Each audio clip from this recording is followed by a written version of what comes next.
आप देख रहे हैं डार्क फाइल्स। तो चलिए बढ़ते हैं आज की इस कहानी की ओर। रामपुर उत्तर प्रदेश में एक छोटा सा गांव हुआ करता था।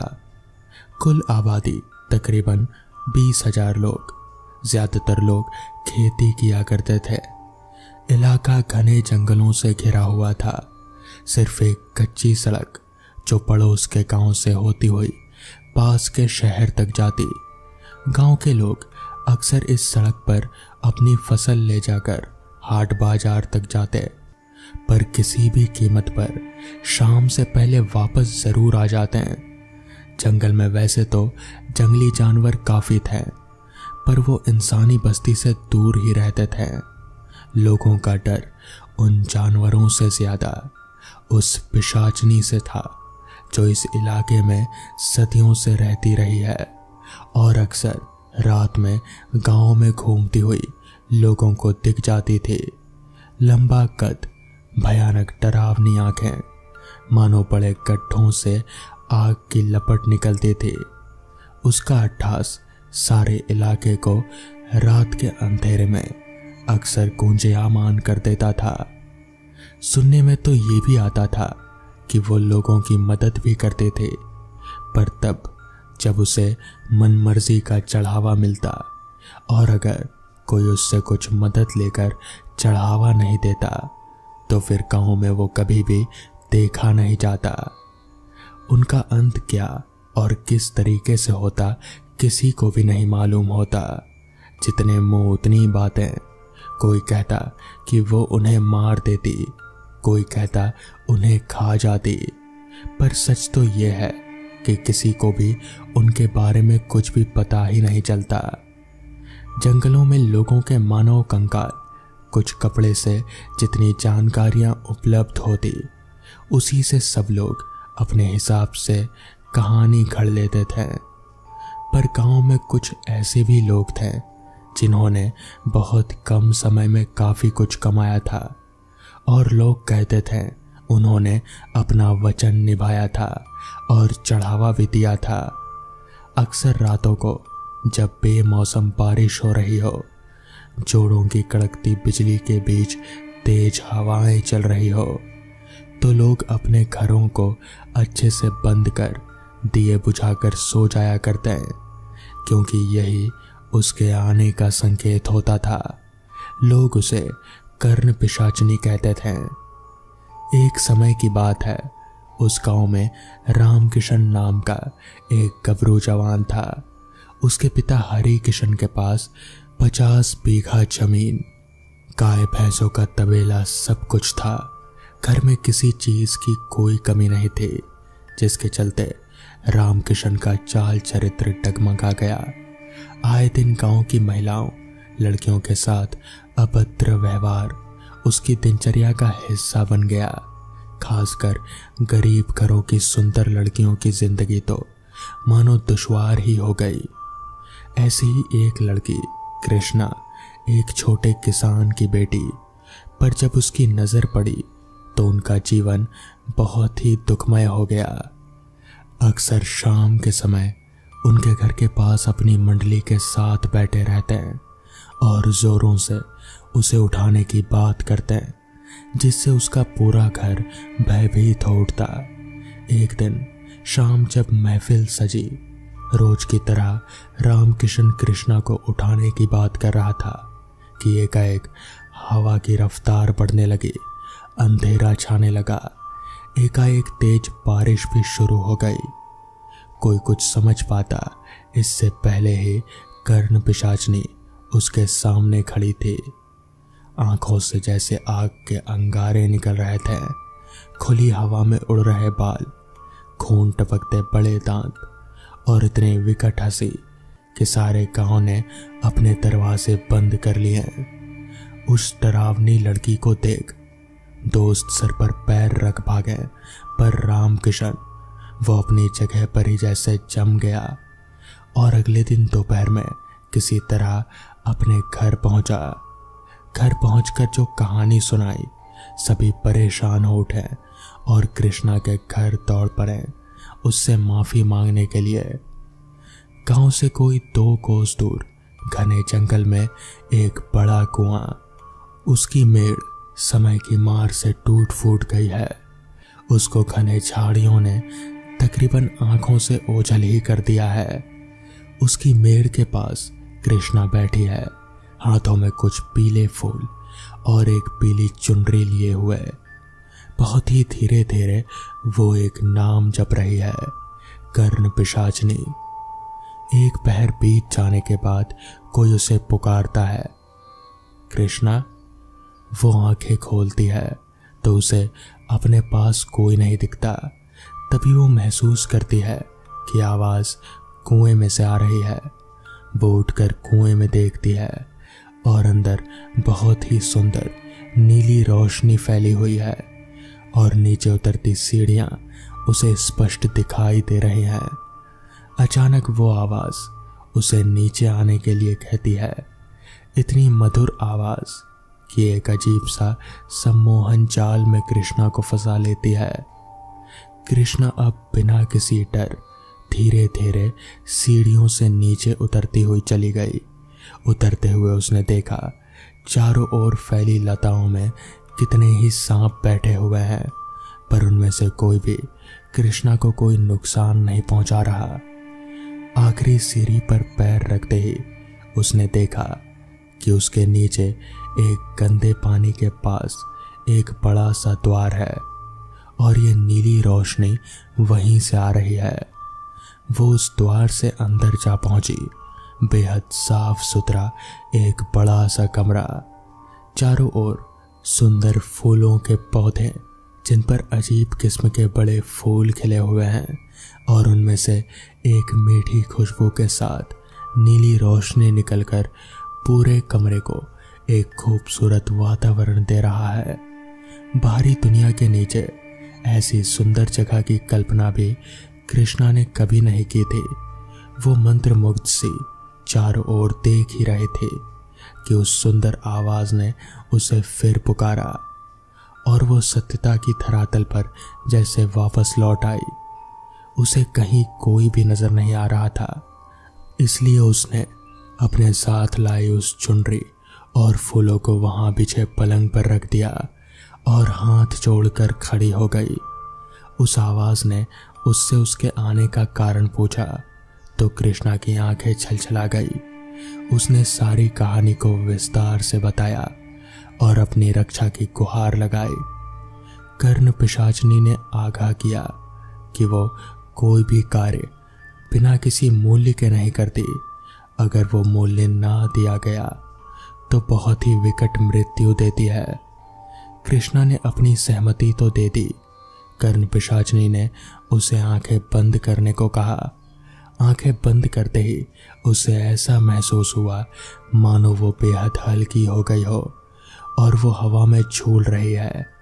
फिर वही मधुर आवाज उसके कानों में पड़ी जो उसका नाम लेकर उसे पुकार रहे थे। आंखें खोली तो वो अपने घर के पास खड़ी थी। शाम का वक्त हो रहा था और धीरे धीरे हवा की रफ्तार बढ़ रही थी। उसी समय उसे राम किशन और उसकी मंडली आती दिखी तो वो तेजी से घर के अंदर चली गई। कुछ ही समय के बाद उसने कर्ण पिशाचनी को राम किशन को उठाकर अपने साथ ले जाते देखा और पहली बार उसका वो विकराल डरावना रूप देखकर उसकी आंखें जैसे बंद ही हो गई। उसके हाथ पैर कपकपाने लगे थे। पिशाचनी ने उसे गर्दन से उठाया। उसके बड़े बड़े नाखून बुरी तरह उसकी गर्दन में चुभ रहे थे। वो महसूस कर रहा था उन नाखूनों से बन रहे घाव, उनसे उसका खून धीरे धीरे रिस रहा था जिसे वो पिशाचनी हल्के हल्के चाट रहे थे। पिशाचनी के चेहरे को इतने पास से उसने पहली बार देखा था। आंखें मानो लाल खून छलककर बाहर आने को आतुर था। चेहरे की मांसपेशियां जलकर एक दूसरे से टूटकर बिखरने को आतुर। मुंह से बड़े बड़े दांत जिनसे उसका खुद का ताजा खून टपक रहा था। सफेद खुले बाल हवा में उड़ते हुए उसे और डरावना बना रहे थे। इतना सब कुछ देखते हुए ही रामकिशन बेहोश हो गया। होश आने पर उसने खुद को एक गुफा में पत्थरों पर लेटा पाया। उसे खुद की स्थिति समझने में थोड़ा वक्त लगा। फिर धीरे धीरे सारी स्थिति स्पष्ट होते ही उसने भागने की कोशिश में इधर उधर देखा। एक तरफ से उसे थोड़ी रोशनी की किरण नजर आ रहे थे। उसे लगा वहीं से वो बाहर जा सकता है। उठने की कोशिश में उसने महसूस किया कि वो बिना कपड़ों के है और उसे ऐसा भी महसूस हुआ जैसे उसने अपने पौरुष को खो दिया है। इस पिशाचनी ने उसके साथ बेहोशी में क्या किया उसे कुछ भी समझ नहीं आ रहा था। कुछ ही देर में वो पिशाचनी तुरंत ही सामने आई और उसने उसे बताया कि कैसे जब वो उन स्त्रियों का उपयोग किया करता था तो वो ऐसे ही महसूस करते थे। साथ ही उसे हिदायत दी कि कृष्णा अब उसके साथ है और उसके साथ किसी भी गलत काम को अगर अंजाम दिया तो फिर उसका अंजाम बहुत ही बुरा होगा। फिर उसे गांव के एक कोने में छोड़ दिया। घर के लोग समझ गए कि रामकिशन को कृष्णा के लिए ही पिशाचनी उठाकर ले गए थे, इसलिए वो उससे रामकिशन के लिए माफी मांगने दौड़ पड़े। धीरे धीरे गांव भर में ये बात फैल गई कि खुद को बचाने के लिए कृष्णा कर्ण पिशाचनी के शरण में गए थे और उसके बाद काफी महिलाएं और लड़कियां कृष्णा को धन्यवाद देने आने लगी। कृष्णा कुछ दिनों के बाद इस सोच में डूब गई कि उसका काम तो कर्ण पिशाचनी ने कर दिया, पर इसके बदले में वो क्या ही मांगेगी इसका उसे कुछ भी आइडिया नहीं था। एक दिन वो पिताजी को खेत पर खाना देकर अपने घर के लिए निकली। दोपहर का वक्त था, रास्ता तकरीबन सुनसान था। तभी उसे वही आवाज सुनाई दी। वो इधर उधर देखने लगी, कहीं कोई नहीं था, पर उसका नाम लेकर कर्ण पिशाचनी ने पुकारा। फिर मानो उसके कान में कहा, क्या बात है, काम हो गया तो एक बार मिलने या फिर धन्यवाद देने भी नहीं आई। कृष्णा ने चलते चलते मानो खुद से बातें कर रही हो फुसफुसाकर कहा, कब आऊं? जवाब मिला, कभी भी, जब दिल चाहे मिलने आ जाना, पर घर पर बोल कर आना, सब फिक्र करेंगे। तभी कृष्णा बोली और फिर वो घर आ गई। रात को बड़ी असमंजस में बैठी सोचती रही, वो रूप, वो व्यवहार जो उसने खिड़की से देखा था वो सच था या सिर्फ एक धोखा जो उसके साथ बात करते हुए कर्ण पिशाचनी इस्तेमाल कर रही है, ये सच है। इसके बाद कृष्णा ने खुद से दिल में कहा, फिर शांत मन से सो गई। सुबह उठकर पिता से बोली कि वो कर्ण पिशाचनी के पास जा रही है। अगले दिन घरों के काम को निपटाकर जंगल में चलते हुए दोपहर होने लगी। भूख प्यास दोनों ही लगे थे, पर वो रुकने को तैयार नहीं थे। वो जल्दी से उस कुएं के पास पहुंचना चाहते थे।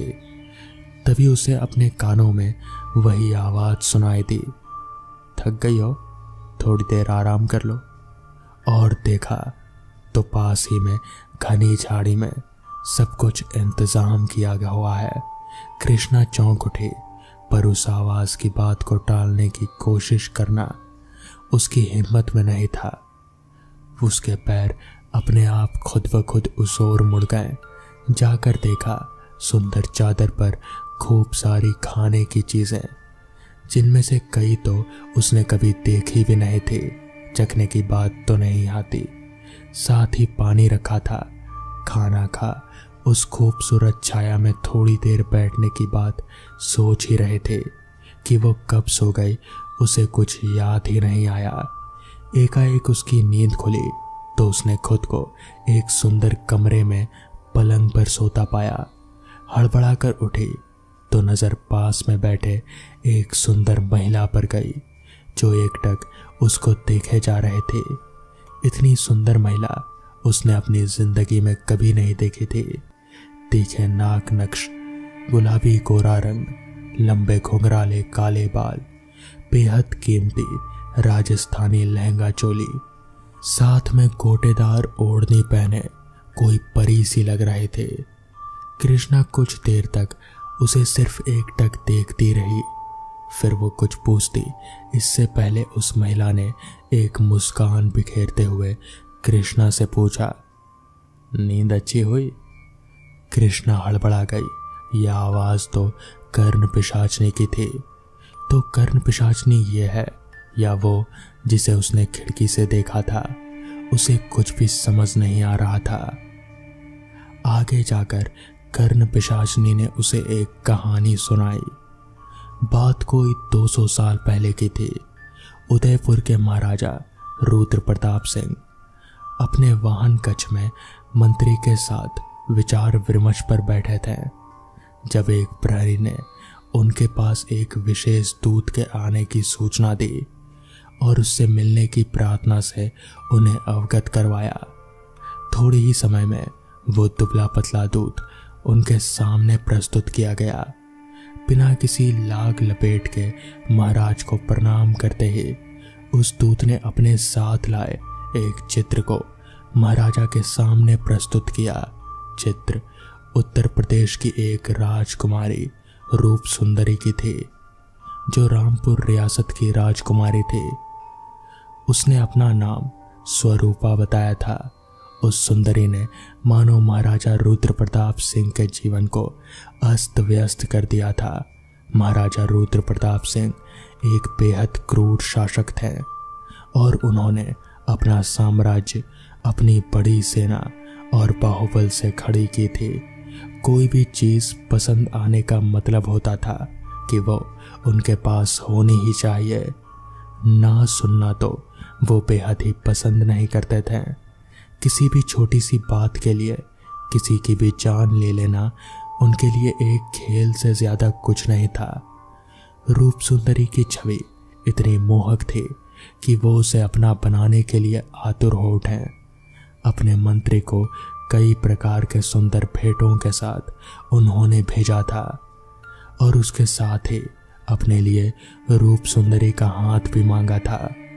उन सुंदर भेंटों में सबसे आखिर में एक थाल में एक चीज थी जो समझदार को समझने के लिए काफी थी, एक नंगी तलवार।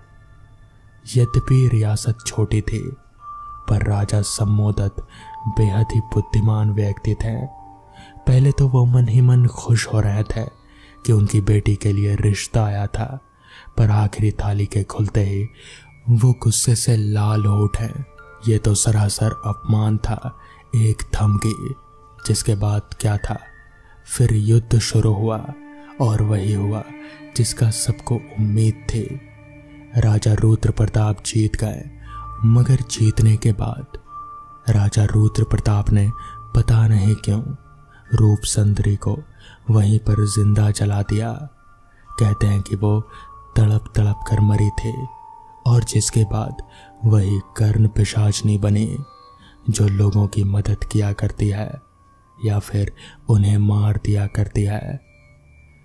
तो दोस्तों, ये थी आज की कहानी।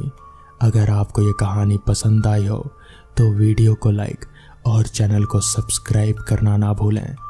तो मैं आपका दोस्त आर्यन जल्द ही मिलूंगा आपसे ऐसी ही नई कहानियों के साथ। तब तक के लिए अपना ख्याल रखें।